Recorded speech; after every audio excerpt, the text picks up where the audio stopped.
We'll call on Vice Chair Pettis-Reed. Mr. Chairman, I have a hard copy of the minutes here with me. I have read through those. I haven't been able to find anything unless some other members do see something. With this, I would like to move that they be approved. I have a motion. I have a second. Second, Commissioner Johnson. All those in favor say aye. Aye. Any opposed? Move on. I want to move some stuff around because we have a situation where someone has to leave and one person is stuck in traffic. I want to bring up Tiffany Coleman. This is items 9.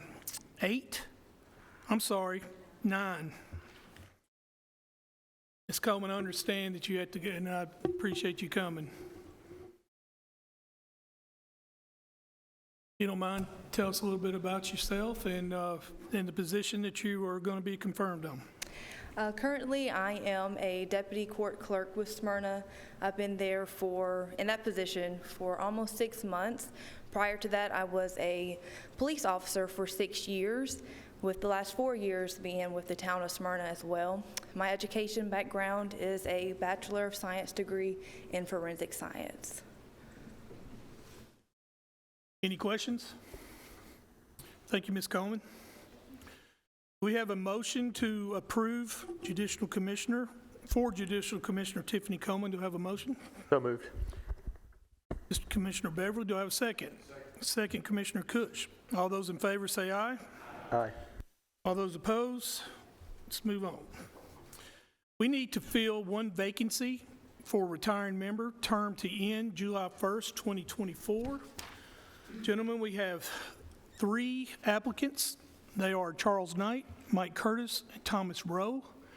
I will start off as Charles Knight here.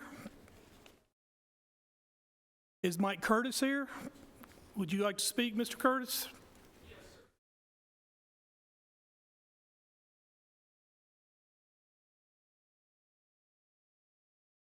Chairman. You're welcome. Mayor, members of the committee. I just got a couple notes here. Sorry. My name is Mike Curtis. I'm requesting appointment to fill the unexpired term at Community Care.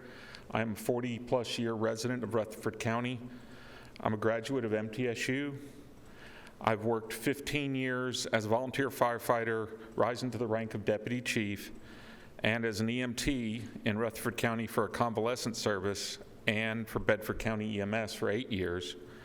I'm employed for Rutherford County for 32 years. I am currently working as a GIS manager for the Office of Information Technology. I am a board member of, or was a board member of the 2020 Redistricting Committee of the Board of Zoning Appeals since 2021, and a board member of Rutherford County Adult Entertainment Board. The citizens of Rutherford County Community Care are some of our most vulnerable population and need people with experience and dedication to help such citizens.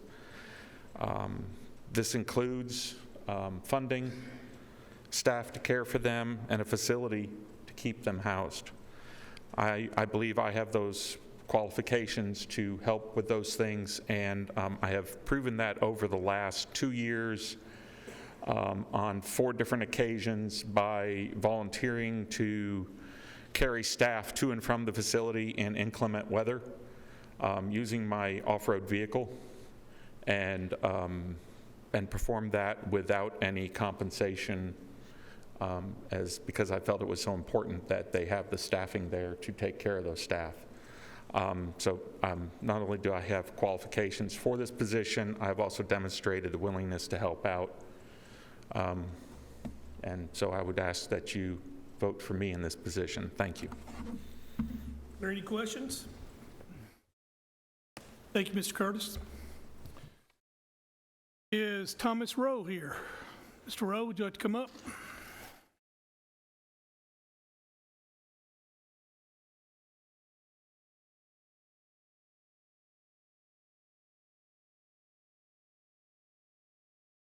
I'm Thomas Rowe. I'm the CEO for the Murfreesboro Housing Authority.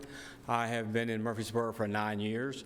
I like the opportunity to give back to the community. I've always had a passion for the elderly and caring for them. And being the youngest in my family, I've had elderly people all my life that we've worked with and taken care of.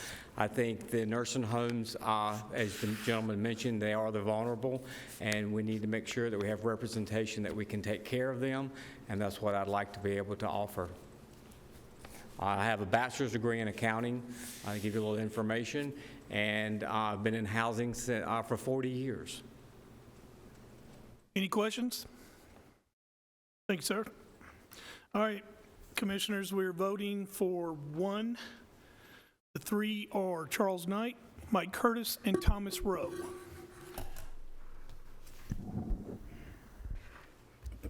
One minute. I'll give you all 1 minute.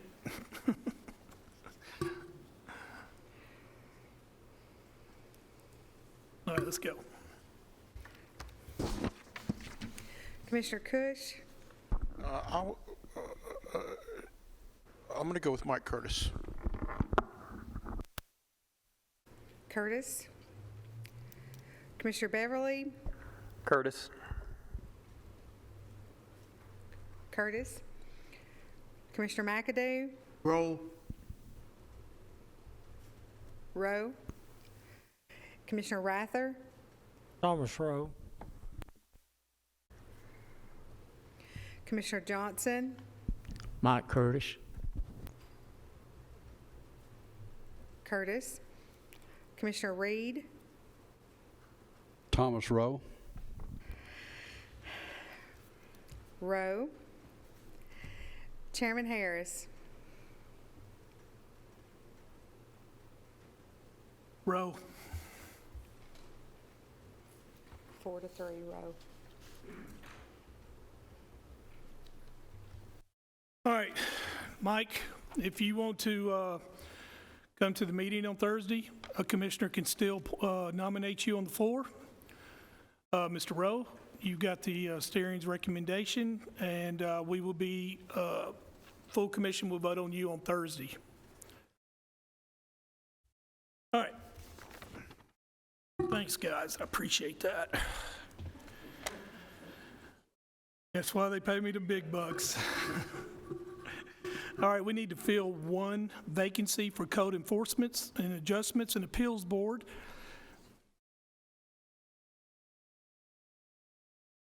Let me back up. Fill one position for CCRC Commissioner Representative for a continuous term. We have two applicants. We have Paul Johnson, Commissioner Paul Johnson and Commissioner Sorrento.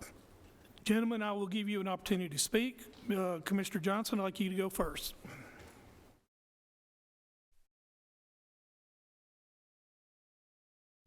Thank you, Mr. Chairman. I don't think I need much of an introduction, but my name's Paul Johnson. My wife and I have been here in Rutherford County since 1982, and I have served on the Community Care Board from '07 to 2014, and I was also on the Budget Committee at that time.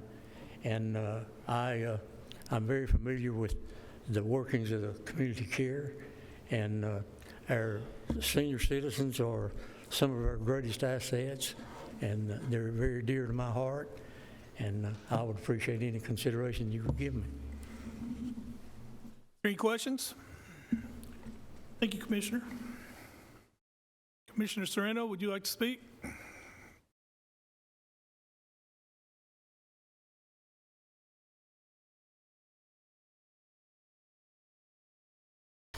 Thank you, Mr. Chairman. My name is John Tosirino. I have been in Murfreesboro since 1973, attending MTSU. Here back then, I was the only Laotian from that country. Until 1976, and more refugees after the war in Vietnam fell to. I attend MTSU, and I served on the St. Clair Senior Citizen for 2 occasions. The last one, Mr. Chairman Reed was a chairman for St. Clair. So I'm familiar with the elderly and senior citizens very well, and that is important. I think community care would be fit for me. I would love to serve and try to help out in any way I can.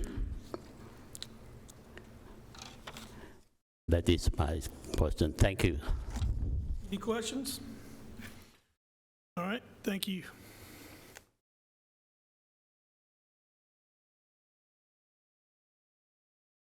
All right, we're voting for one. Voting for one. Rachel? Commissioner Beverly? Sereno. Sereno? Commissioner McAdoo? Sereno. Sereno? Commissioner Rather? No. You I don't abstain? want to pick between the two. I'll go with Johnson. Okay. Johnson? Commissioner Johnson?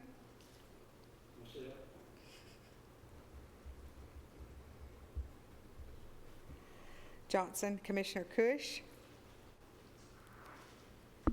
I'm going to go with Johnson. Johnson. Commissioner Reed? Mr. Chairman thought he had it tough. Sure we can't select two? I mean, this is one of the three amigos wherever we go. Because either one of these guys is going to do a great job. And I asked one of them a while ago, I said, can I put your name in a hat? But I kept drawing out 7 3/4. I'm going to say Johnson. Johnson. Chairman Harris? I concur. Two of my closest friends.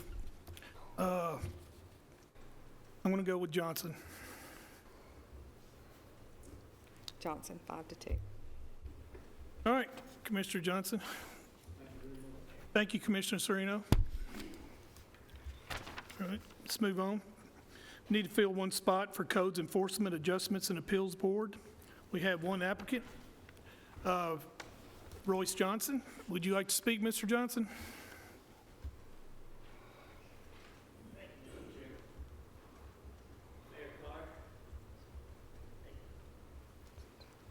My name again is Royce Johnson. I decided to put in for the boards because I just want to help on the county. That was the reason I ran a race against Mr. Carr, our mayor, for mayor. But I'm here just because I want to serve and serve the county. I want to give you my experience. I want to give you my education, to give you a little bit of background about me. You know, from an education experience standpoint, education-wise is engineering. I've been an engineer for life. You know, I've got a business background. I have a bachelor's in business administration. I've got a bachelor's in public administration as well. I have a master's in criminal justice. Some people say I love school, and I do. But I like to learn, and I want to be able to just to get back and serve.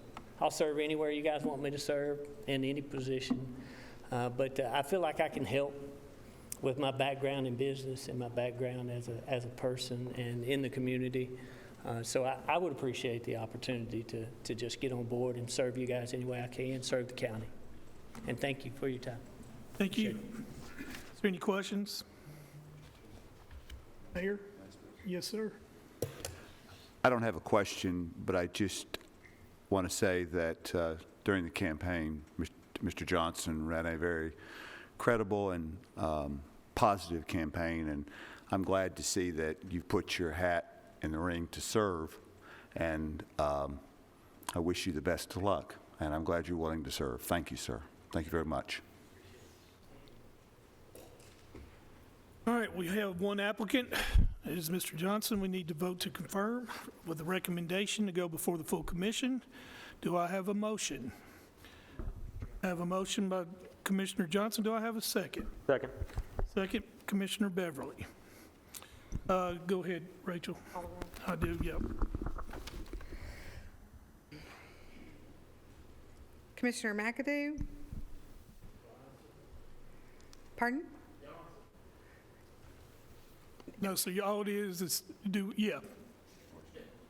Just say, or do we approve of Mr. Johnson? It's a yes or no. Yeah, just Johnson, okay. Rather? Yes. Paul Johnson? Yes. Commissioner Reed? Yes. Commissioner Beverly? Yes. Commissioner Cush? Yes. Chairman Harris? Yes. Motion passes. Okay, next is to fill an Agriculture Advisory Board Commissioner vacancy, 2-year term, expires December of 2023. We have one applicant, Commissioner Anthony Johnson. Would you like to speak, Mr. Johnson? Let me back up. Commissioner Johnson.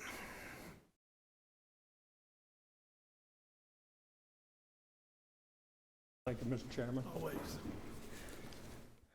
I'm Anthony Johnson. I've lived in the Rutherford County all my life, 71 years. Grew up around the farms. My family's has a farming background. I've served previously when I was on the county commission before. I served on this board and felt like we made a lot of progress. And of course, since I left, they've still made a lot of progress. They do a lot of good things over there, good classes, courses that people, the constituents can go to and learn about how to take care of their farms or even their grass, you know, at home. It kind of covers everybody in the community. And I feel like this is Johnson night. There's been so many Johnsons come up here. But like I said, I did serve on the committee, on the board before when I was up here, not while I was on the board, but when I was county commissioner before. We built the complex that's out there now, the agriculture complex, and we're very proud of that. So if you just consider me for this, I'd sure appreciate the opportunity to serve again. That's what I'm up here for. Any Thank you. questions? Thank you, Commissioner. All right, Commissioners, we have one applicant. We are voting yes or no for Anthony Johnson. I have a motion from Commissioner Cush, second from Commissioner Reed. Go ahead. Commissioner Rather? Yes. Commissioner Johnson? Yes. Commissioner Reed? Yes. Commissioner Cush? Yes. Commissioner Beverly? Yes. Commissioner McAdoo? Chairman Harris? Yes.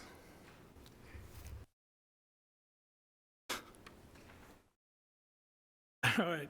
Confirm appointment of Commissioner Laura Davidson to the Rutherford County Records Commission. This spot is appointed by the county mayor, and all we're doing is confirming. So this will be also a yes or no. Do I have a motion first? Commissioner Rather, second? Second. Commissioner Beverly? This will be also, or we are confirming, it'll be a yes, no. Commissioner Johnson? Yes. Commissioner Reed? Commissioner Cush? Aye. Commissioner Beverly? Yes. Commissioner McAdoo? Commissioner Rather? Yes. Chairman Harris? No. Motion passes. All right, next on the vacancies, we have 4 spots here for Audit Committee. We have Road Board, School Board, Citizen, Commissioner, and CPA. So I'm going to start with Road Board. And we have one applicant, Mark Lee. Mark, would you like to say something? No, thank you. Okay. I also want to point out that the Highway Commission recommended Mr. Lee. So we're voting to confirm him. Do I have a motion? Commissioner Cush? Yes. Commissioner Johnson? All right, let's vote.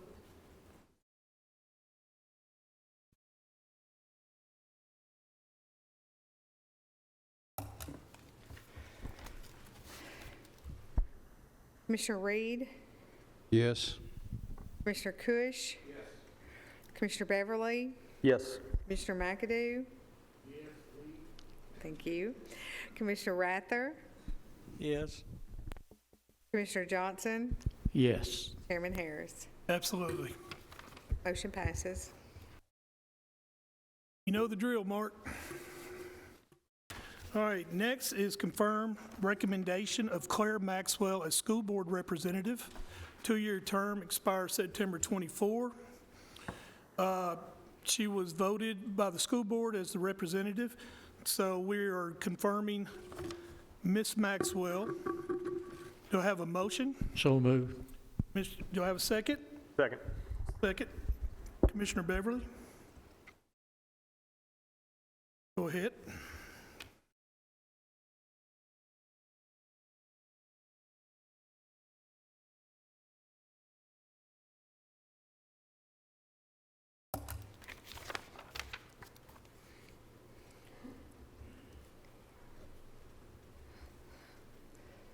Commissioner Cush. Yes. Commissioner Beverly, Yes. Commissioner McAdoo. Thank you. Commissioner Rather, Yes. Commissioner Johnson, Yes. Commissioner Reed, Yes. Chairman Harris. Yes. Motion passes. All right, next is fill citizen vacancy, a 4-year term, expires 2026. Before I announce this, is Mr. Haskins here? Okay, he sent me a text, he was caught in traffic, so we will go forward on this. We have 2 applicants, Commissioner. We have Blair Haskins and we have Royce Johnson. Royce has already talked. Mr. Haskins, come on up if you want to say something. If you want to, you don't have to. Okay. All right, gentlemen, we're voting on one person. Either Royce Johnson or Blair Haskins.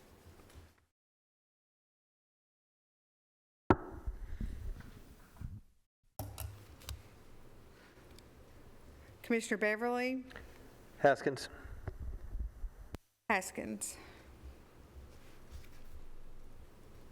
Commissioner McAdoo. Haskins. Commissioner Rather, Haskins. Haskins. Commissioner Johnson, Atkins. Haskins. Commissioner Reed, Haskins. Haskins. Commissioner Cush, Haskins. Chairman Harris. Haskins. Motion passes. Congratulations, Mr. Haskins. Next is to fill a county commissioner representative. We have one applicant. It is Commissioner Hope Oliver. So I need a motion. Commissioner Beverly, do I have a second? Commissioner McAdoo? Go ahead.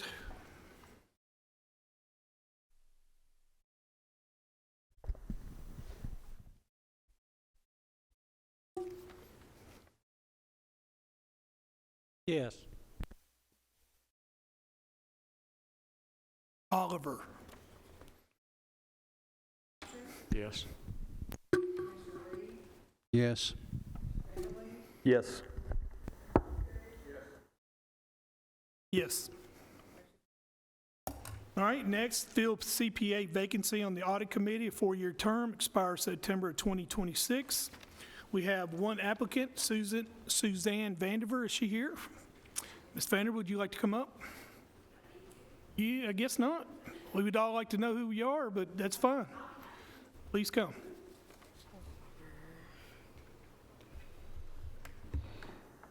No pressure, just want to know who you are.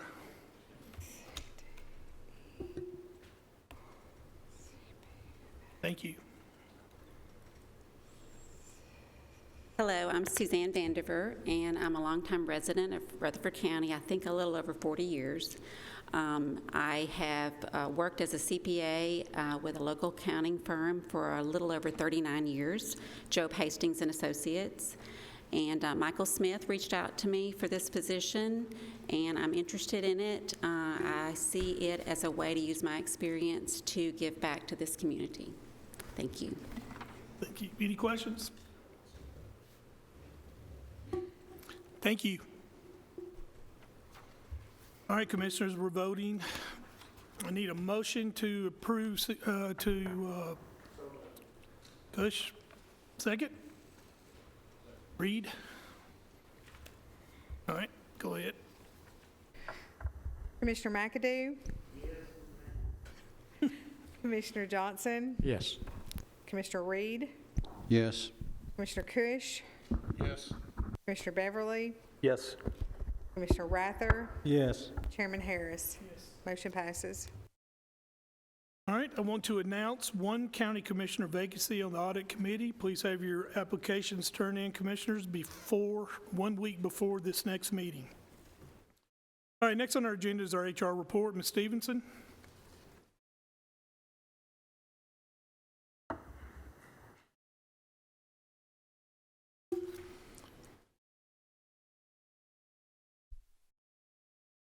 Good evening. The report should be on your iPad.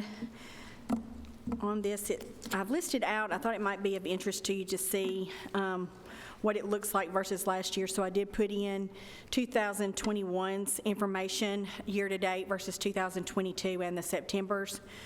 In many of the categories, you can see that, for example, the ADA processes have gone from 25 to 92 in 2022. Another big was an event. We had several employees come to some of our events. We went from 8 participants to 401 participants, which is a pretty steady increase. For leaves this year is really significant. We have 481 leaves year to date in September, and now we have 1,054. That's a pretty significant number. And our recruitment efforts, which includes job postings, job fairs, those type things, we had 6,600 in 2021, and we've done 8,762. So I just wanted to highlight some of the areas where we have seen a significant increase, just to kind of let you know where we're at versus prior year. In September, we had 16 ADA qualifying events that we assisted with, 21 different personnel changes, that's a promotion, reclassification, those type things. Did 3 different audits. We try to audit our processes throughout the year, whether it be an E-Verify audit or personnel file audits, those type things. Benefits, we had 12 different activities and benefits, and that's where someone may have retired for, not retired, had requested retirement information for us to calculate and evaluate that, and some other activities around benefits. Community involvement, we had 10 different activities. Could be with Tendency Achieves. We also do, can't think, mock interviews for schools. We do other things within the community to help out with that. Leaves, we had 110 individuals apply for leave during the month of September. Our offboarding, we had 56, let me put my glasses back on, 50 individuals offboarded during the month of September, and we onboarded 154 new hires processes for that. One of the things I think, if for the Public Safety Committee, Sheriff Fitch, you had talked about we were having some issues with our finding somebody to do our MMPIs, those psychological evaluations, and we now have 4 different providers that are assisting with that. So it's helping us keep our correctional facilities in the Sheriff's Office moving forward with their hiring process.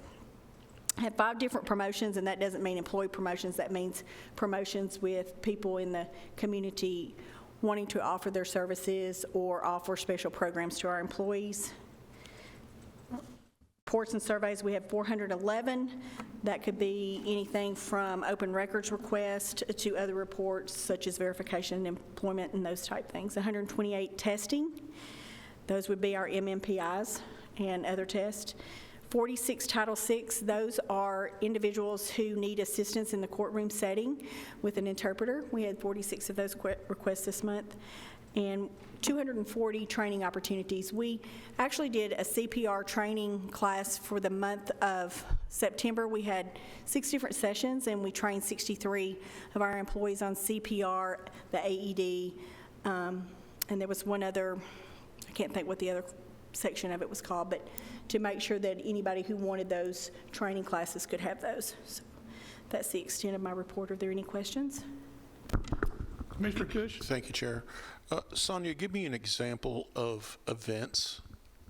You had 63 in September versus 4 prior year. Just give me an example what an event might be. Okay. So some of the events that we hold, which this isn't the time of year for the meal packing or the employee recognition. So this actually the training was under the events. That was our CPR training was an event that we had. We hosted that. So the training was actually, we did business ethics training, drug-free workplace, employee handbook, sexual harassment, supervisor training, and Title VI training. 240 different training sessions for those. Are there other questions? I have one. Mr. Johnson? Yes, sir. Thank you, Mr. Chairman.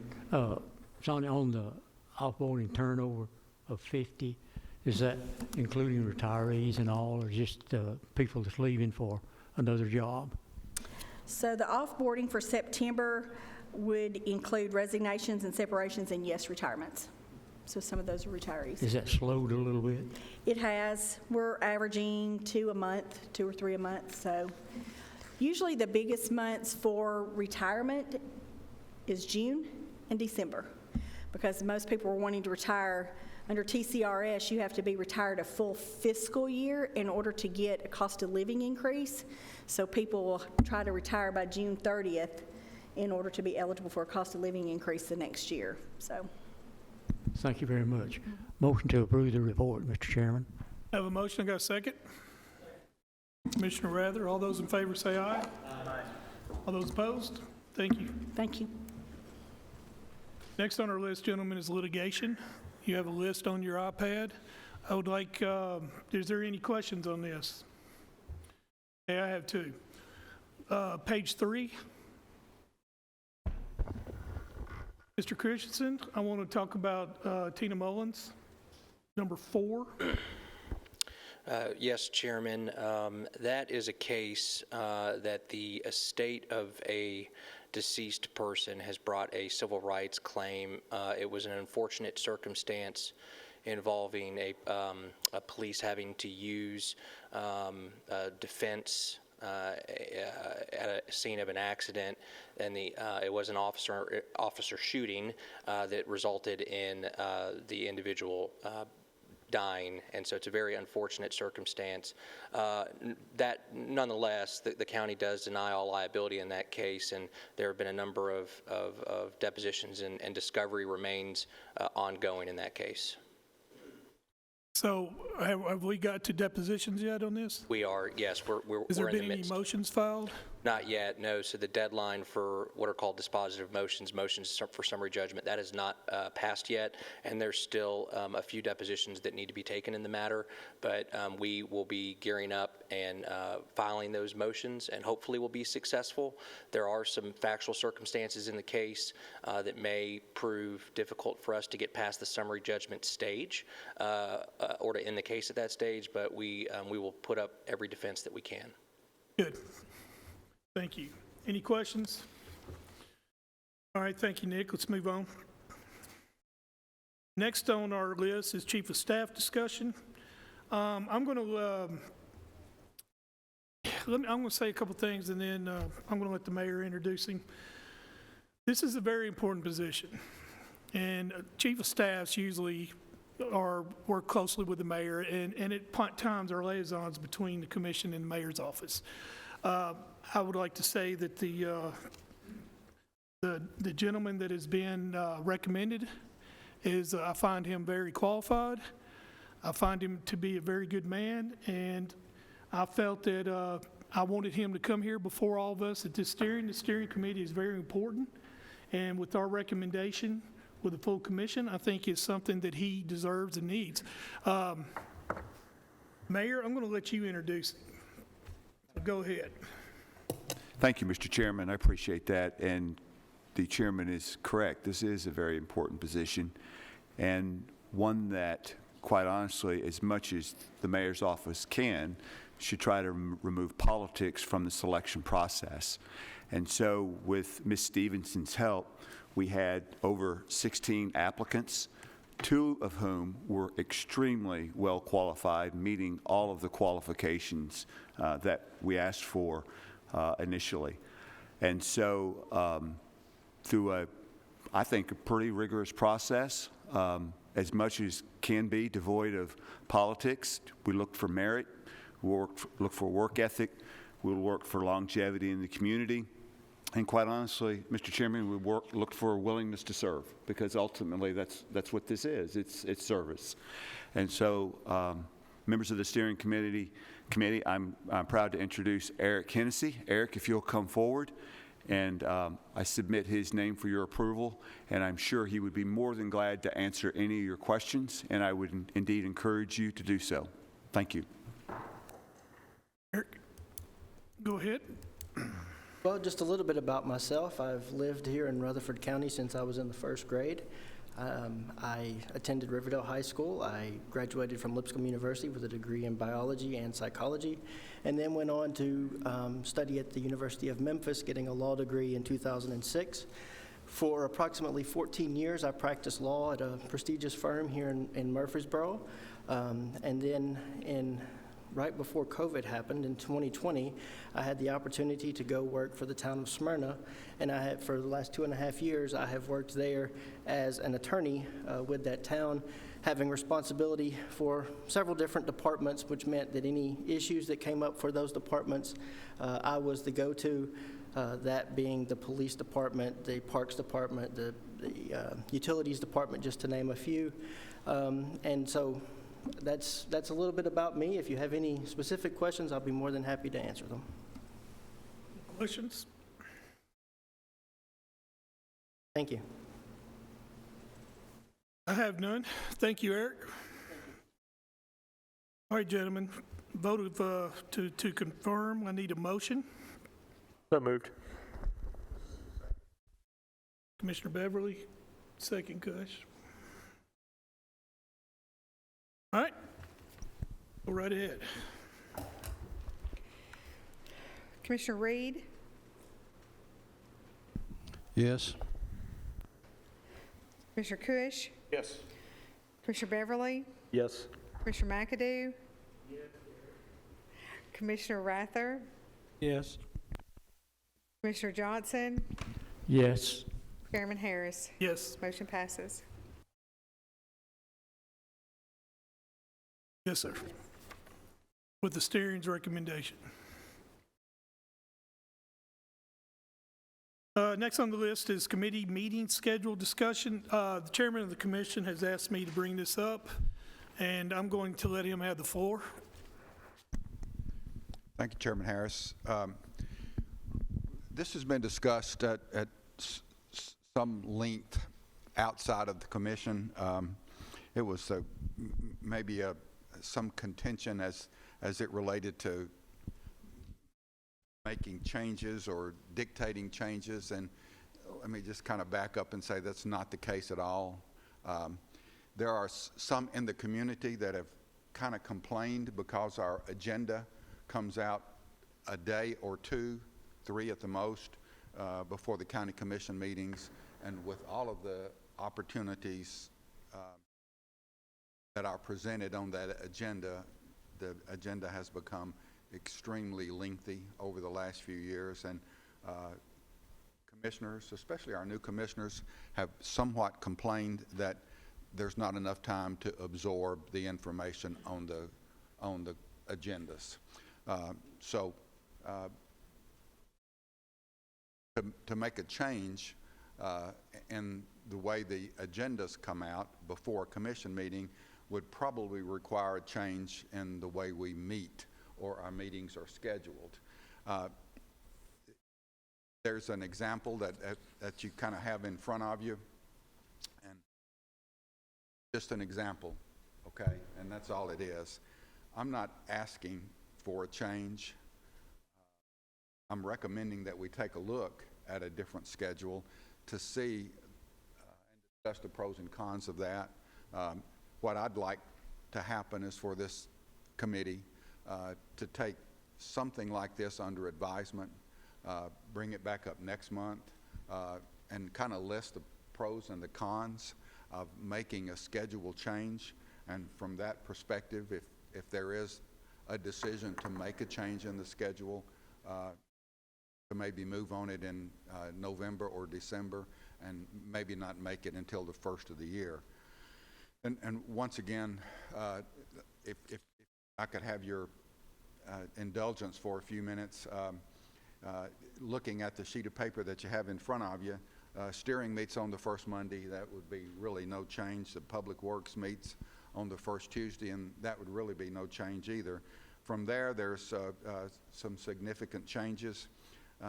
If I can point out, you can see the first 2 weeks of every month, our job is done. The committee structure job is done. And that would put all the committees meeting before the county commission meets later in the month. Right now, we have 3 committees that meet before the county commission meeting and then after the county commission meets in that same month. So we're actually running behind a little bit. Let me say that I don't know of any schedule changes that this commission has had in the years that I've been up here. And names on those dates could change, okay? That Public Works doesn't have to be on the 4th. Property Management doesn't have to be on the 6th, as an example. But these are just that this commissioner has put in there as an example of something that we could come up with. What I like about this is number one, first 2 weeks, our job as committee members is pretty much, that gives someone like Rachel the opportunity to have a week and a half, which is 10 days, to work, not only work on the minutes, but to complete and put an agenda out a week or so before our commission meets. So that within itself, not only would give us as commissioners time to review the items and all the committee meeting minutes if we wanted to, but would also allow the general public to have access to that in advance. Looking at what some other counties do, we're the only one that doesn't have a restriction before. There's some indication in our handbook that indicates 5 days is probably acceptable as it relates to public notices, and I think that's a workable scenario, is 5 days. That's the reason that I'm bringing this up, is simply because some of our new commissioners and some of our current commissioners thinks that maybe if we got agenda out before the same week that the commission meeting is due, that may be more informed, or we as commissioners may be more informed. I've also thrown some scenarios in there as it relates to the Planning Commission, the Insurance Committee, Purchasing Committee, and Purchasing meets on the 2nd Tuesday, and Insurance Committee meetings, if I'm not mistaken, is on the 4th Thursday, so we could actually make a change in that depending on the wishes of the chairman of that committee, which is our mayor. So what that would actually do would be to move the commission meeting from the 2nd Thursday following the first Monday down to the 4th Thursday following the first Monday. And once again, if you looked at that, the commission meeting would be the last thing that we would do every month. And everything else that the commission for the commission meeting. So it's just a recommendation, and I would really like for the steering committee to kind of take this under advisement and to consideration, maybe reopen it up for discussion next month, and we can list the pros and cons, if there are any that we could list, and then make a decision. I am not dictating that we make a change. I am suggesting that we take a look at it and see if there's a better way to do it. And I have never known the committee structure to be different than the way it is currently. Commissioner McAdoo may know that, but not me. The steering committee would be first, budget committee would always be last. How the other ones fall into place up to the chairmen of the committee so that's the reason that this is being brought up. Once again, I've had some calls from some citizens kind of asking if there's something that can be done about our agenda process being made public much or before the same week that the commission meeting meets. So that's what this is all about. And as an example, Hope Oliver called me this morning and wanted to know what that was about on the agenda. We talked about it, and she wanted me to pass along to you after we talked about it a while over the telephone that she is in 100% full support of us doing something like this. So, examples of the telephone calls that I've got. And the Rutherford Neighborhood Alliance has asked me repeatedly since I've been chairman to take a look at it and have a right to ask, and I'm passing that information along to you as well. And this type of a schedule is something that the Rutherford Neighborhood Alliance has also recommended. I'll be more than happy to try to answer any questions, or if there are any other commissioners that are present that would like to make a comment, I'd like to hear those as well. So, well, any questions, I'll be more than happy to try to answer those things. Well, I kind of go 50-50 on this, but I have 4 chairmen in here, so I'm lucky to have that. Gentlemen, do you want to look this over before you comment, or would you like to say anything? Commissioner McAdoo, Commissioner Cush, Chairman Cush, Chairman Reed, or would you like to look this over? Mr. Chairman, I'd rather see us take it on till next month, because when you're talking about setting up our times for when our meetings and what we have to do, we're not just talking about ourselves, we're not just talking about when we have this, is that we're setting these up also for the departments that report to us. And I think what I would do with this, like with public safety, I'm talking about 7 different departments that come and report. I've got to look at how they do that, when they're coming, what's the best time of the month, because that's the way we have done that for a while. So I just want to get their input, see what we're doing there, see how it moves, how it would work there. So there's things I've got to look at, because this is the first time I've actually seen anything like this. Because I've gone from, I guess you could say I've gone from last place all the way up to first place here all of a sudden. And I want to look at it to see how it would affect in anything I have to do. Planning Commission there has been reversed from night to day, and what I'm involved in there too. So I would rather see us move this on to next month for discussion. Mr. Phillips, do you have on planning, I see 2 times, do y'all meet twice a month? Yes. Okay. I've had conversations with Doug DeMossi, actually more than a month ago, Chairman Reed, and asked him, would that be possible? And he commented, after thinking about it for a few days, he called me back and commented that he and his department would have no problem with flipping the morning and the evening meeting. As a matter of fact, he said it would probably be preferable for them to do that. If you think our 6 o'clock meeting is the first meeting of the month, and all of those public hearings will take about 5 weeks or more to come before the county commission. If we had that meeting, if the planning commission had that meeting the first of the month instead of the last of the month, that would allow those public hearings to be held in the same month. No, it's just a typo. It would have put us out here at midnight, you're right. Once again, I concur wholeheartedly with what Chairman Reed said, and as I said, I don't think we ought to be taking any action on this until it is thoroughly thought through and all commissioners have input, and let's just take it under advisement and maybe back up next month, list the pros and cons and ask other commissioners how they felt.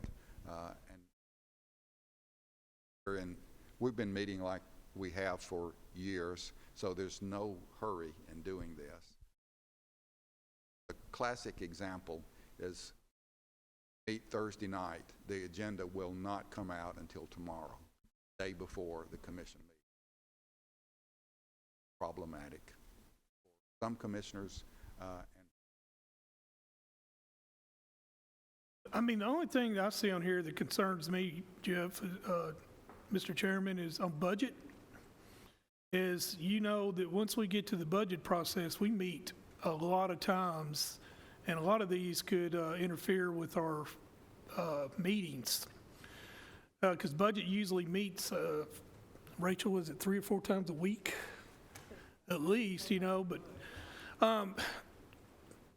Chairman McAdoo, you want to look at this over and comment, or do you want to wait till next month? This is kind of thrown on us. I don't want to put anybody on the spot. Well, I agree with Chairman Reed that we probably need to look at it next month, because I got a lot of departments that I would have to check with and make sure that the change in schedule will not conflict with what they're doing now. Yeah, steering in Public Works is staying the same, so that's not an issue, you know, as far as me on that. Commissioner Cush can speak for herself, but gentlemen, we can defer this till next month. I think that's the best thing to do. We need to look at this, and we need to discuss it. We need to discuss it with Chairman Phillips, and then get some ideas. And if you have any ideas on this, let us know. Commissioner Johnson, do you want to say something? You may. Come on.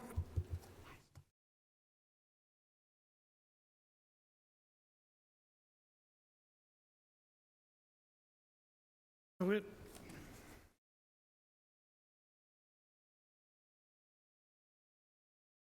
Yes, it may or may not change, but it would give better accessibility to the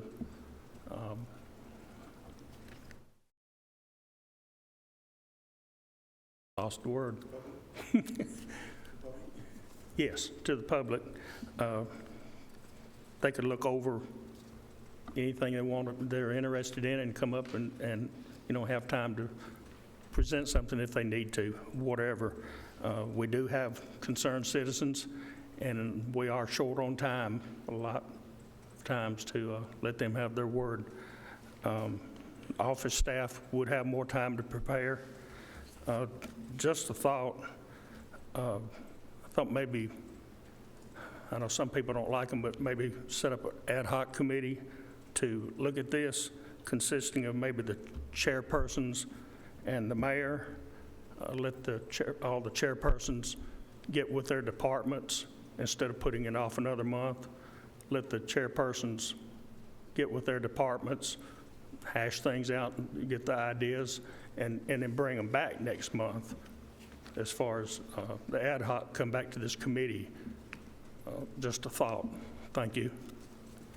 Thank you, Commissioner. All right, we're going to roll this over, Jeff, till next month. That's fine. That was the request anyway. We can move slowly on this, okay? And we don't have to move at all. Once again, I'm not dictating that a change has to happen. I'm saying that if right now may be the opportune time for us to do it this time of the year, and maybe institute whatever change we come up with, if any, the first of the year. Thank you. All right, let's move on. Next on our agenda is committee pay schedule. What this is Chairman Phillips and Chairman McAdoo, when we have some commissioners are having meetings, paid meetings, and they're happening on the same day, and what we're doing is we're not paying for that because we're saying you just get paid one, and that's something that we're looking at as far as changing. Chairman Phillips, you had brought this up. I'm going to let you talk on it real quick. If you don't want to, that's fine, but it's... I get emotional. And what you're asking us to do. I get somewhat emotional when I talk about situations like this. And the reason for that is because it makes no sense. It just doesn't make any sense at all that we're operating under some rule that was put in back in the horse and buggy days. My recollection, and those of you that have been around for a few years, it's my recollection that we brought this up a number of years ago, 6 to 8 years ago, and I thought we'd put it to bed. But having some discussion with our finance department, it appears that we have not. And that bothers me a little bit. So I've been told, we've been told, that we're under a per diem, and once again, it doesn't make a lot of sense. I've asked, or we've asked, our county attorney and our HR department to look at that, and I'd like for both of those guys to comment, because I think back in 2018, we passed a pay increase for our committee structures and for the county commission as a whole, and if I'm not mistaken, that resolution that we put together indicated per meeting versus per diem, and that's what I'm hanging my hat on right now. The classic example is the insurance committee meets at 1 o'clock in the afternoon, historically the same day that property management meets at night. They're two entirely different things. Structure does not allow to pay for two meetings, and doesn't make any sense. It is old, it is outdated, and it must be changed. It must be. So with that, I think Nick is hopefully prepared to make a comment as to what he's found. And Sonya, if you have anything to add, I'd really like for you guys to add on that. So if both of these guys could be recognized and make some comments, I would appreciate it. Happy to chime in, Chairman, on that. So I have looked back at the legislative history on this, and I've also had discussions with Finance Director Michael Smith on it. Chairman Phillips is correct. In 2018, the Commission revamped this process and passed a kind of wide-sweeping resolution that increased the committee pay for a number of the committees, not just your standing committees. And when I refer to standing committees, I mean your internal public works, public safety, steering, and the others. I'm not referring to school board or PBA or anything like that. But as part of this general resolution, those other boards were increased. And so were your standing committee meetings. The amount of money paid for those meetings was also increased. There is arguably, I think, a conflict between the resolution's language and the minutes that were done for that particular meeting. And I don't think there was anything other than just innocuous about it. At any rate, when there's a conflict in legislative history, rules of statutory construction tell us that the first way we go about it is to look at the intent behind the resolution. And if a court were construing the language of the resolution, what is the fair and reasonable interpretation of any ambiguity? And I've looked at this, and the way that I interpret the legislative intent, and also really in my eyes the plain meaning of the resolution that was passed, is the intent was to pay on a per meeting basis.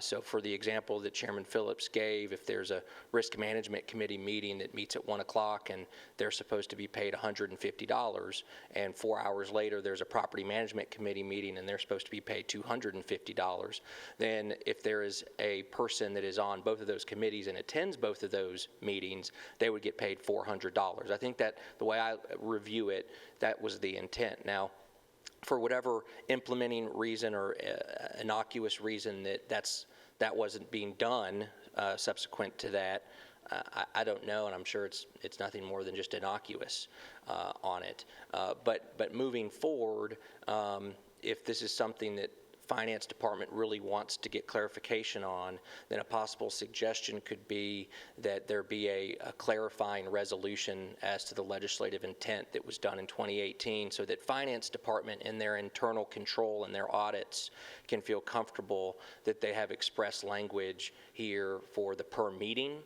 And I think if we do that, we're not increasing the committee pay.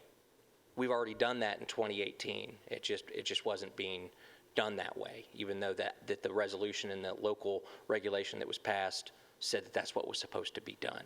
So I think a way forward, again, would be to have the commission pass a clarifying resolution that simply just makes it expressly clear that it is on a per meeting basis.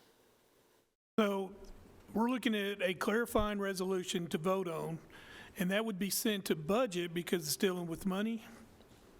Well, again, I don't think that we're increasing any expenditures on the thing. I think this is simply just to make sure that the commission minutes and the resolutions are expressly clear, and for Finance Department's benefit for their internal controls, that what was done in 2018 is what should have been happening. It should have been happening. And that we're going to make sure that that's happening going forward. So sure. It's just clarifying. We're not changing anything.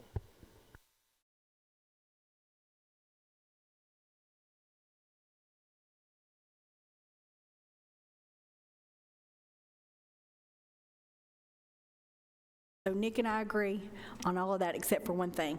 The budget would change because you budgeted for, it's in the budget for a meeting. And if there's two, then that wasn't budgeted, so they would have to do it. Oh, I see. From an internal amendment perspective, that would just have to change, but you wouldn't have to, if everybody understands. I think everybody understands, yeah. So Nick and I both read it. I agree completely with what he's saying and have reviewed it. The only difference is the budget. You would have to amend the budget for those individuals who would be on two committees because that would not have been budgeted, but for, in the example you gave, planning and insurance committee, same day, they would have budgeted only for one. And what I don't know is if the finance director or the department is ready to present that budget amendment by Thursday of this week. I don't know if they are willing, if they're ready and able to do that. We could probably have a resolution doing the clarifying by this agenda in 2 days. I can put one together for that, and then I guess in the next month budget would meet, and they could do the formal amendment of the amounts, because I'm not so sure we know what the amount would need to be increased in the expenditure. Right, and so the issue's not at this point, so like if you did the resolution to clarify and said made it effective November, or whatever date you made it, whatever date you chose, November 1st, it's not really a problem yet because you only have to worry about the budget amendment if it's going to take us into a negative balance. So as long as we have that corrected before it got to the negative balance and it's not an audit issue. Which probably shouldn't be a problem. Correct. Okay. So if the steering committee desires to ask that I put that resolution and move it forward to commission on Thursday, I can prepare one and have it ready. All right, any questions? Mr. Chairman. Chairman Cush, and then Chairman Cush, and then Commissioner Beverly. Thank you, Mr. Chair. So what about the language prior to 2018? Because, well, because here's why I asked, Nick. I mean, I'm going on my 9th year, and I have never heard the word per diem until Jeff Phillips brought it up a month ago. So I think 50, 60, 70 years ago, the way the statutes, and I think at one point there might have been a private act or resolution, it all just referred to per diem.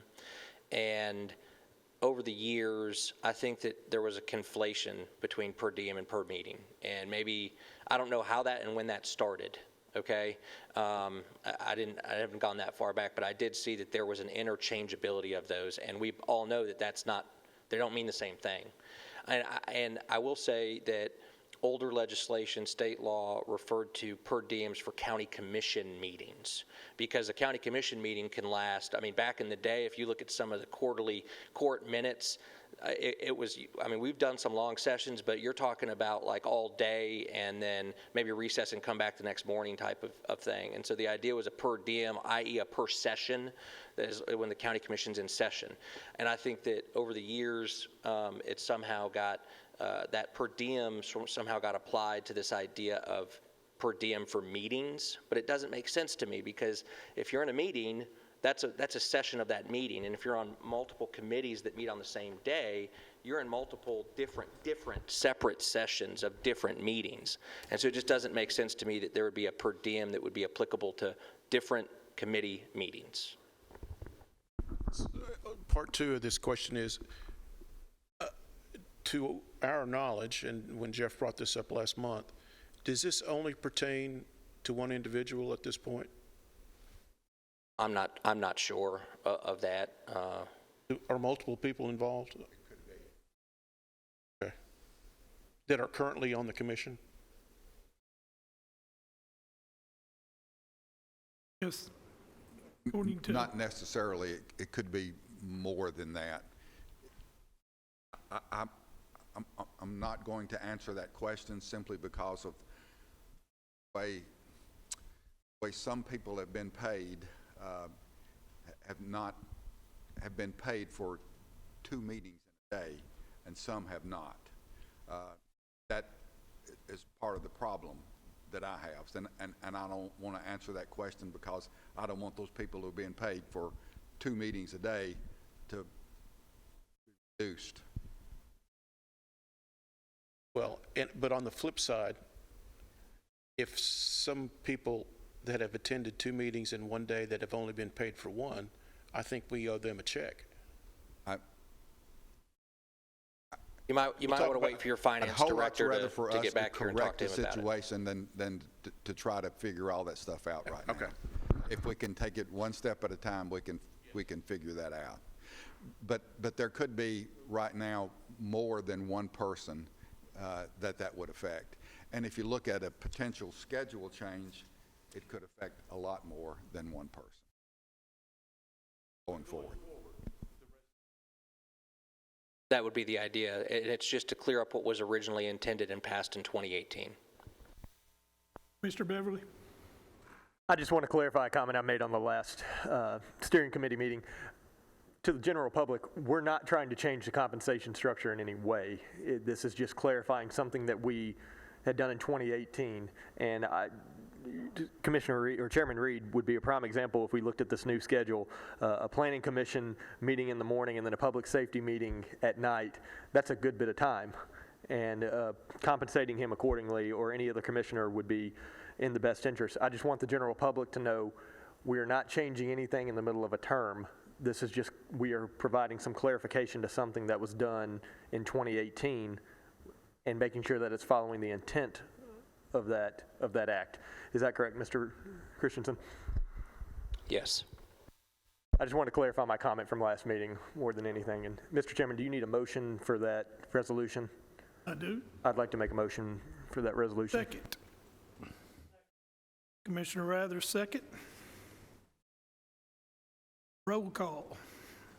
I do believe this has to go to budget, so I'm going to also, I think this resolution needs to go to budget because we are talking about money, and so this resolution, we're voting on a resolution, and we're also sending it to budget.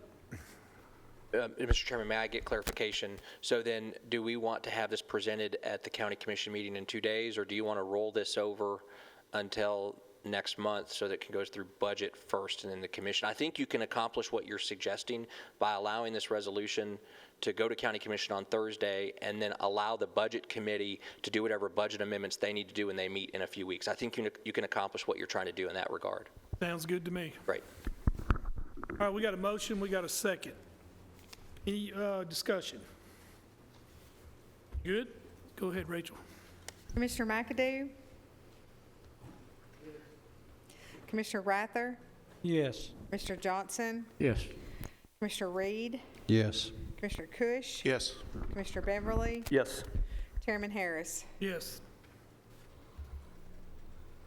Okay, next on the list is Rockvale Non-Contiguous Annexation Plan discussion.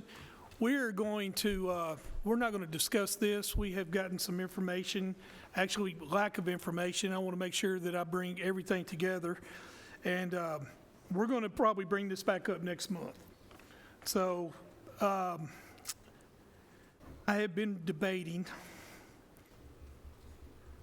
and I'm going to you know, I support Commissioner Reed on this, and I'm going to move this on. So next, is there any questions on that? Are everybody good with that? All right. Next is the Juvenile Detention Board of Commissioners. Mr. Chairman, just for some clarification on that, I can't make a motion, but I'd like for somebody to suspend the rules and allow Alan to address that topic as well. They've had some pretty serious conversations within that group, concerned citizens, and they've got a statement. I'm not sure that Ms. Allen is prepared to make that statement, but she's, and that group is in 100% support of what this commission, that type of a comment, I think is appropriate right now. If somebody would like to suspend the rules and allow Ms. Allen, I think that would be appropriate. I have a second. From now on, if anybody wants to speak at my meeting, send me a notice and ask me, because this is not on here. We're not prepared for it, and I don't like to be somebody come up and discuss something that I'm not prepared for. So I'm very uncomfortable. It is on the agenda, but I'd like for anybody who wants to speak to come and ask me beforehand. I'll allow it this time. Ms. Allen, you may come up.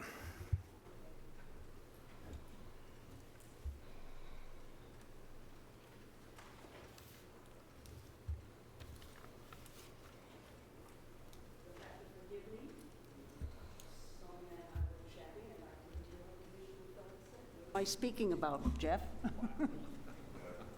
Oh, the Rockvale annexation.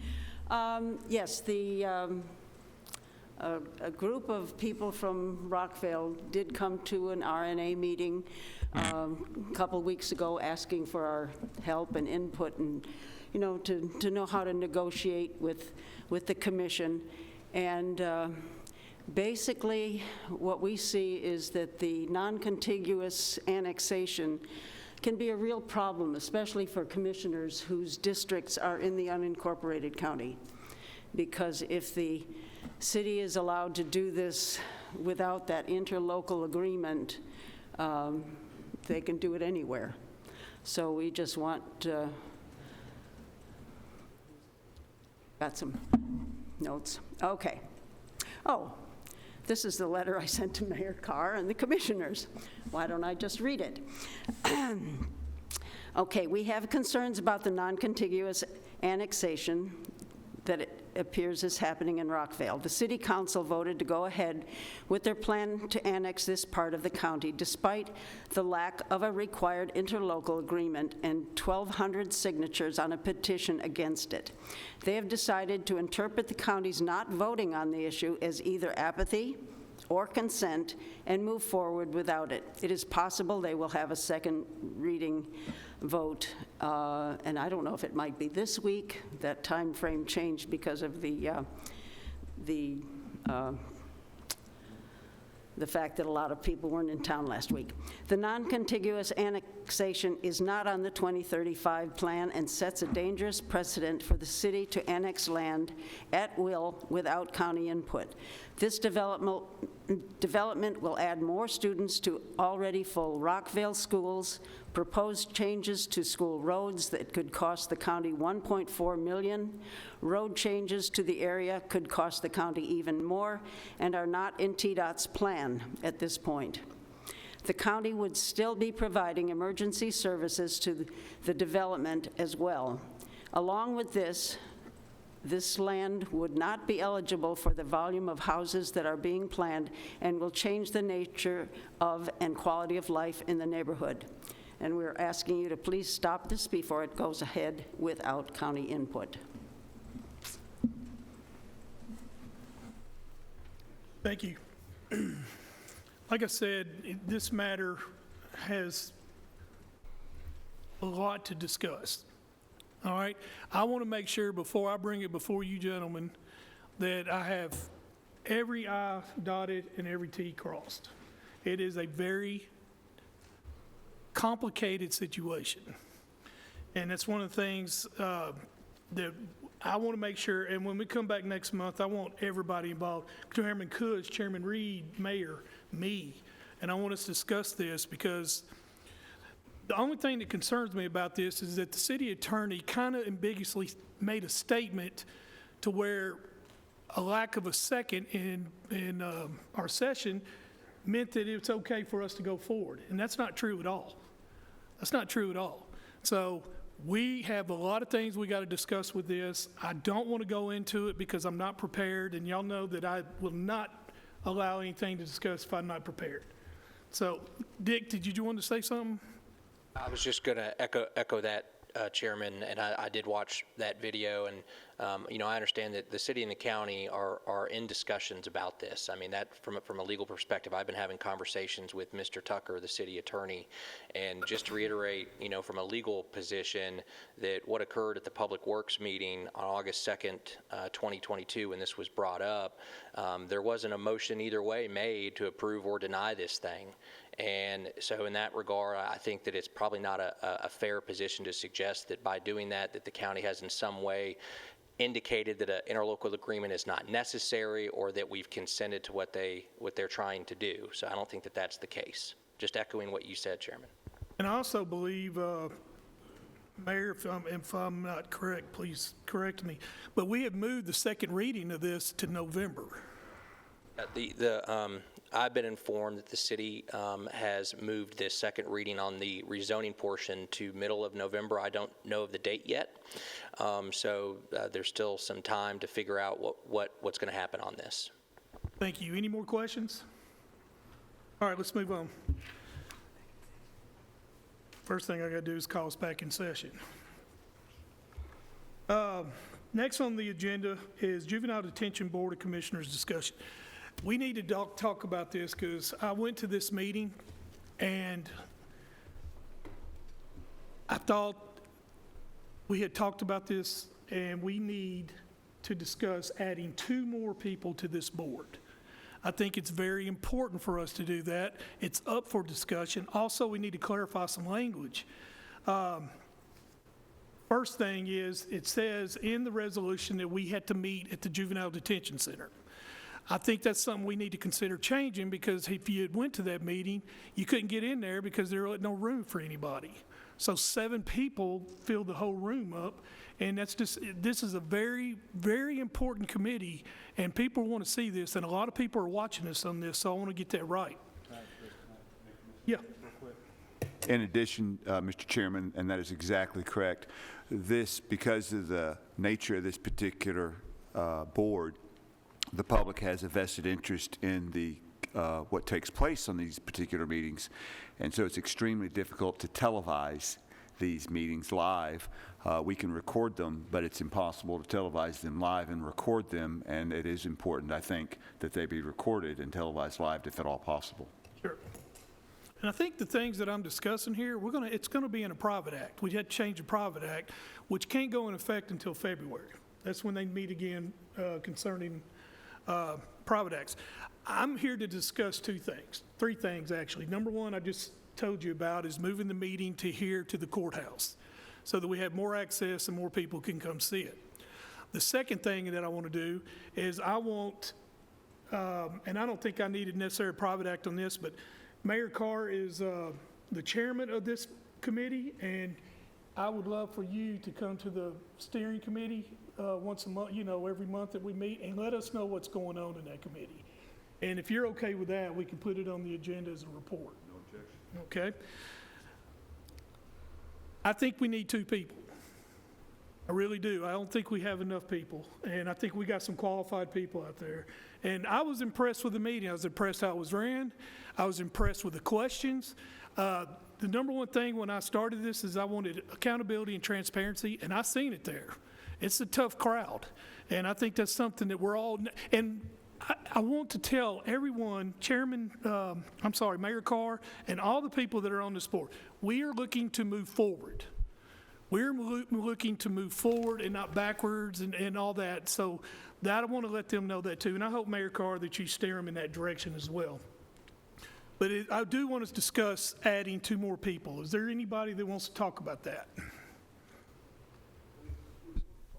We have 4 and Mayor Carr. Go ahead, Jeff. If you'll remember, back in August, I believe it was, when this board was appointed, it may have been July. I can't remember the date for sure, but it was July or August when the board was selected. We were impressed with the quality of people who applied for that board, and the comment was made during that selection process that the board probably needed to be expanded, and that we would look at this the remainder of this year and make a recommendation the first of the year. So the topic that you're bringing up was discussed the night that that board was appointed. We realized that it probably needed to be a larger board, and you guys probably remember that conversation. So what you're talking about, Chairman Harris, is right on, and it was already discussed. So we're not plowing new ground here, and I think you're exactly right. We ought to move forward with it. Mayor? I would like to add on that particular topic, just from a pure mathematical standpoint, when you only have 5, the tolerance for not making a quorum shrinks. So if we do go to 7, there's a little more tolerance for getting a quorum so the meeting can be held. And I concur with Chairman having a brain freeze over here. Who's my? Thank you. Chairman Harris, I concur with Chairman. I should, but I just had a freeze, brother. But I concur with his suggestion that, too, it does give us a little more latitude for achieving a quorum. We're fortunate to have 5, but there may be occasion would that not be the case. So, I agree. Commissioner Reed, and then Commissioner Cush. I'm going to stand up if I can. It was a long night last night in this building. What I want to say, sitting there yesterday as an observer, I think most definitely we probably will need 2 due to the importance primarily of that board, of what we have faced just recently in the past, and the importance of what it's going to mean here to Rutherford County and the eyes that's upon that board. And I think this will probably help us with the issues that it will be facing as we go forward. This is something that's totally new. This is something that's, I guess they're reinventing in what's doing there. And I think with maybe the situation of 2 more added to it, it will also help our mayor as far as chairman there in working with the ideas that will come forward. I'm totally in agreement with the fact that we need to move it here to this courthouse. If you could have been there yesterday, we literally had our IT department in the corner. And I mean in the corner. We had 1 camera. That's about all that room will actually hold. That board needs more to be visual to the public out there. I mean, we've been sitting here talking about a lot of things to be visual. That board needs it. We actually had reporters that were there yesterday. We need to have the capability of providing whatever the media needs to see what we're doing, to show our transparency of what we are providing here in Rutherford County. It wasn't fair to IT to have to do what they had to do there yesterday, but they did a yeoman's job, I'd have to say, in the way that they were recording that. And if we can go live with it, I think we should go live, and we can do that right here in this building. So we need to look at moving it here and adding 2 to it. So I'm totally in agreement with you, Mr. Chairman. Nick, concerning the Private Act, if we agree as a county commission to move it to this courthouse, can we do that, or do we need to wait till a Private Act? Let me marinate on that for a minute. It's, it's in the letter of the law that we got to have it there. If there's an end around, it's transparent, and I mean, it might have to involve public notices, double public notices, signs on the door of the center of alerting people that it's going to have to be moved. I don't know about that. I always hesitate to do anything that's different than what's in the law. So if there is, I'll report back to you, Chairman. I wonder if there's a way just to kind of hold the ship steady for the next few months and over there. That might be the best course, but let me marinate on it. Okay. Chairman, I'm sorry. Thank you. I will stand too, because it was a long night last night. Chairman, question. Legally, do we have to, if we go two more, legally, do we have to re-advertise the 2 vacancies and fill applications, or can we go back and take 2 that had already applied? They had to reapply. All right, there we go.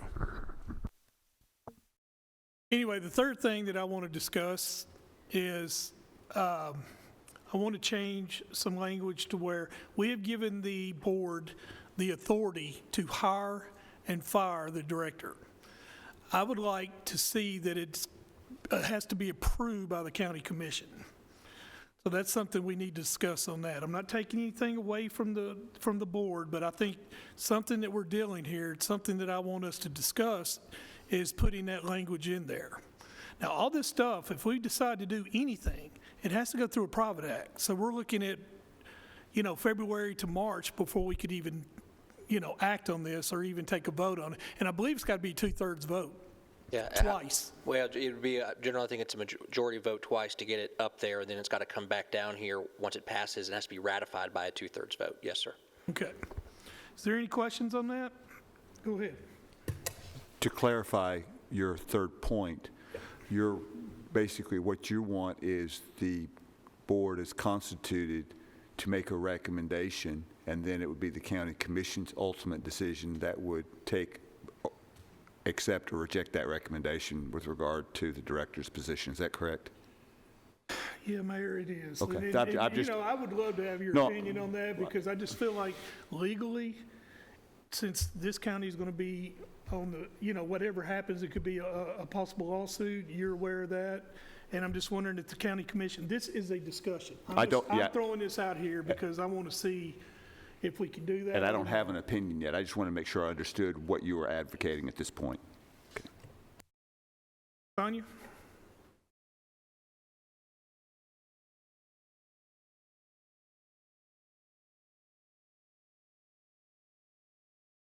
One thing on there too you might consider is it was brought up in the meeting about it being the state of Tennessee is an at-will employer, and that is true, but under at-will employment it says for any non-discriminatory reason.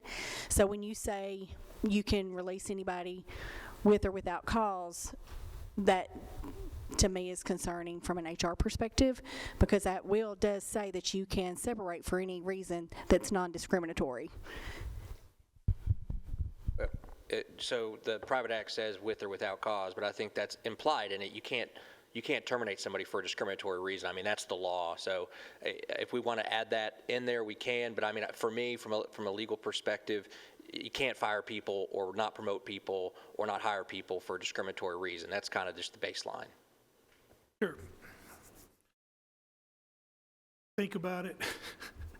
I know I feel that watching that meeting, it was ran well. I'll give you compliments all the time, but you did a very good job. It was very, I thought it was a tough meeting. I mean, I seen there was some things brought up. I think they made Rutherford County proud of what we did. But I think we need 2 more, Jeff, and we really do. We need 2 more people on there. And so I'm going to defer this I'm going to bring this back up next month. Please think about it. Please look into this and see what you think. The 3 things, again, is moving the committee meeting to the courthouse, adding 2 more people to the committee, and number 3 is language in there to which says hiring or firing of the director has to be confirmed by the county commission. That's the $10,000 question. So Nick, you'll have to get on that. Mayor, you'll have to get on that and see where we go from there. I might be overstepping my boundaries. I don't know, but I might be. So is there any more questions on that? None? Go ahead, Commissioner Rather. My understanding, I've understood this for a long time, the judge hired Director Duke. The judge hired and fired. No, yes, just one person. So we I wonder what a judge thinks about that, because now we've got a board that says we decide who the director is. Now we're going to say we're going to decide, or they recommend and we confirm or deny. Kind of kick the judge out of it. What if the judge and the director are having issues? I guess the board would try to deal with it, but I don't know, just have, it's like if you didn't hire them, you can't fire them kind of thing. Well, the judge has no say on it in any of it. The judge only deals with the judicial part of it. We can't do anything to a judge as far as the law or anything like that. But the board has the right to do any hiring or firing of the director. So they have that authority. Like I said, I might be overstepping my boundaries. I'm not saying I'm not. I'm just saying it's something that I want a legal opinion on, and that's something that I want you guys to think about. So those are the three things. I will put it on the agenda for next month. Mayor, you have no problem having a report. I appreciate it. I think everybody needs to know what's going on. I appreciate that. Is there any other business? Commissioner McAdoo. Yes, sir, Mr. Chairman. In the past on the PBA board, they haven't been able to meet because they haven't had a quorum. And that board is very important to property management because we're sending all our bids out and looking over constructions to the PBA, and we're waiting back for an input. If they don't meet, we don't get an input. So in a discussion, I don't know why it's not possible to have two alternates to that board. The billboard has two alternates. PBA can have two alternates, so it would help us with their quorum for meetings. And it's to the point where we're involved in a lot of construction here in the county, and PBA plays a big part of that. So we do need them to meet. So I don't know if we can do it tonight. I don't think it needs a private act because I think we set up the PBA board, didn't we?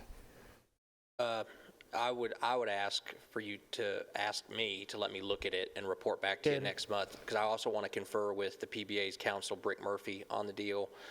He's familiar with their, they're a nonprofit, and yeah, they were sanctioned, like you say, Chairman McAdoo, they were sanctioned by, originally years ago, decades ago, by the county, but they do have internal corporate documents, et cetera, and I need to look at those, and I'm happy to report back. Okay, that's fine. If you can bring that back next month. Yes, sir. Well, can I comment on that? Well, of course I can, but I just want to say they have had 5 meetings, the PBA, and couldn't make quorum. And that puts you in a bad spot, Commissioner McAdoo, and I know that because it was brought to my attention. So I absolutely agree with that, and I will definitely put it on the agenda next month. So any other questions? Any other business?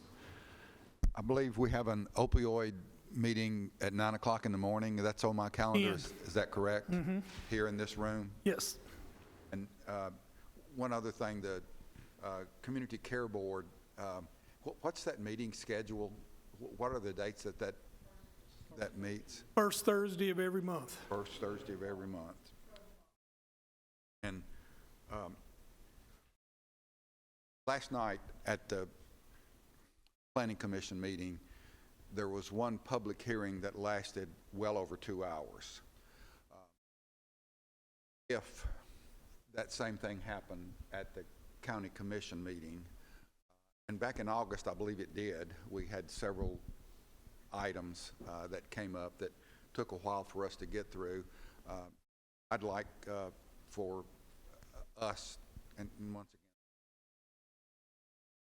that has to happen, but for us to look at maybe limiting the amount of time that a public hearing has at a county commission meeting. I'm going to say like 30 minutes or something like that. We had 4 or 5, and it's possible, like we had last night, the county commission would be spending most of its time repeating what the Planning Commission did. So I would like for us to take that under advisement and consider the possibility of doing that. If I could ask Chairman Reed to bounce that off of the Planning Commission and see if they had any objections for that. We had a 3-minute deal and it was scheduled to 30 minutes. That would allow at least 10 people. I'm not saying that's something that we ought to do, but I think it's something going forward that we ought to consider. And this committee would be the proper place, I think, to start that process. One other thing, I see maybe some non-employees that have security badges to get into courthouse and other secure places. It may be time that we, especially as the meetings become,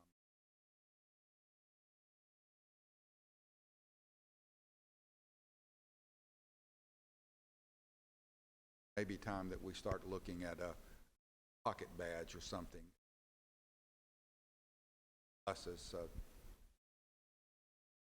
county commissioners, and if I'm not mistaken, Mayor, you have a security badge. Well, I'm surprised, Commissioner, to hear you say that, because I don't know why I assumed it, but I assumed that all of you had a security badge, but I'm just like, what? I'm sorry? Okay, well, the mayor's office has absolutely no objection to looking into that, so we'll be glad to assist the county commission in doing that. I'll shut up. Thank you. I think I'm for that. Now that I think about it a little bit further, I may have some serious objections. Well, as far as your first thing on meetings, it is my opinion that the public full county commission gives 3 minutes. To my understanding, Mr. Reed, Commissioner Reed, you got 3 minutes at the city council meeting. So it should be 3 minutes, and I understand that. I mean, that way, that is something we'll definitely bring up, put on the agenda for next month.